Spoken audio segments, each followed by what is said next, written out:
So guys, जैसा कि last episode में हमने देखा कि टीचर उसे रोकने की कोशिश कर रहे थे, लेकिन उसकी एनर्जी के सामने टीचर भी नहीं टिक पा रहे थे।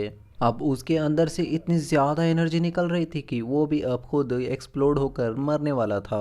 उसके अंदर से और भी ज़्यादा एनर्जी इकट्ठा होने से पहले उसकी मॉम का शांति सूत्र दिखता है, जो उसकी मॉम ने उसके गले में बांधा था। उसको देखकर हाओशेंग शांत हो जाता है। फिर वो धीरे धीरे इस एनर्जी को कंट्रोल में लाकर होश में आकर वहीं पर बेहोश हो जाता है। फिर तुरंत टीचर आकर उसे संभालते हैं और उसके हाथ में उस रिबन को देखकर वो समझ जाते हैं कि इसकी मॉम की प्यार की वजह से ही ये आज पावर ऑफ लाइट को कंट्रोल कर पाया है।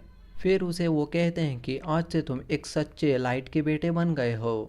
अब थोड़ी देर बाद उसकी मॉम उसे बेड पे लेटाकर उसे इलाज करते हुए कह रही होती है कि आज मेरा बेटा मरते मरते बचा है। मैं आशा करती हूँ कि ये जल्द ही अपने गुस्से पर कंट्रोल करना सीख जाएगा और इतना जल्दी रिएक्ट नहीं करा करेगा। फिर हाओशेंग होश में आ जाता है। फिर वो सबसे पहले पूछता है कि मेरे टीचर ने आपको बुली तो नहीं किया ना। उसकी मॉम उसे कहती है कि तुम जैसा सोच रहे हो वैसा बिल्कुल नहीं है। जब तुम वहाँ से वापस आ रहे थे तब वो मेरे घाव को हील कर रहे थे। फिर हमें उस वक्त को दिखाया जाता है जब हाओशेंग वापस आ रहा था। वो हील करते हुए एक दूसरे के साथ बातें कर रहे थे और वो कहती है कि जो उस साल हुआ था तुम उसके बारे में ना पूछो तो ही बेहतर होगा। टीचर पूछते भी हैं कि उस साल आखिर ऐसा क्या हुआ था जो मुझसे तुम छुपा रही हो। तुम्हारी इलनेस अभी तक ठीक नहीं हुई है, ये सब क्या उस डेविल की वजह से ही है क्या।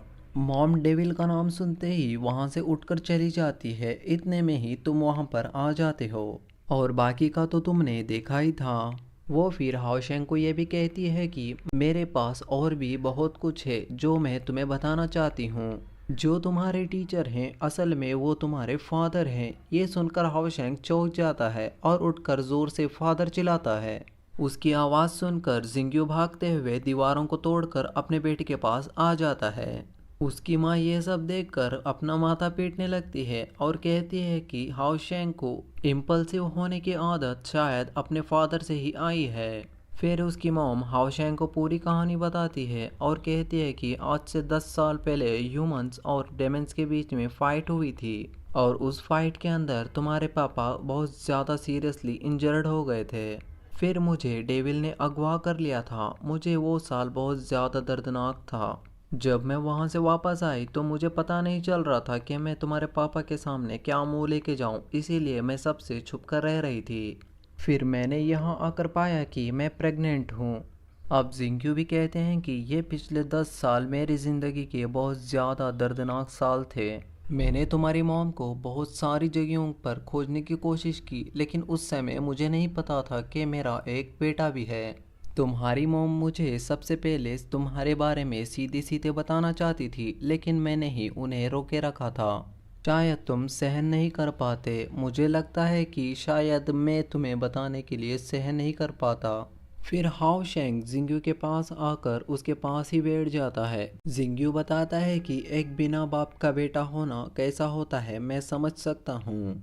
फिर जिंग्यू खड़े होकर सूरज की ओर देखते हुए फिर हाओशेंग की ओर मुड़कर उसके सामने नील करता है और वो कहता है कि नाइट टेम्पल का लॉन्ग जिंग्यू तुम्हें धन्यवाद करता है।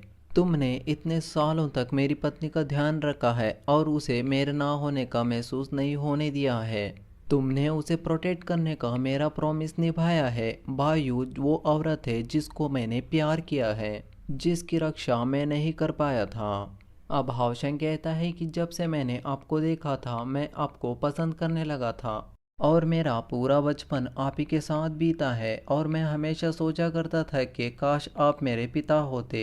फिर वो दोनों एक दूसरे के गले लग जाते हैं और इसी इमोशनल सीन के साथ ये एपिसोड यहीं पर ख़त्म होता है।